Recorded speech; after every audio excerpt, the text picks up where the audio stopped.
बेटा आज मैं तेरे लिए मैगी बना दूं? लाओ मम्मी, आज ना मैगी मैं बनाऊंगी और आपको खिलाऊंगी। अरे वाह, ये ले। आज ना हम थोड़ी अलग मैगी बनाएंगे।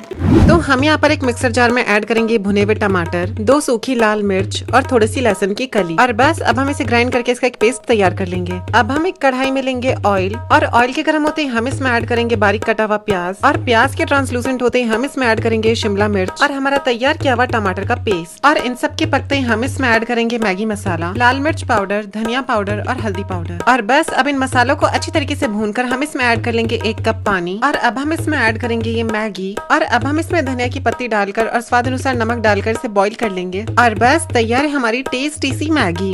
मम्मी तैयार है मेरी मैगी।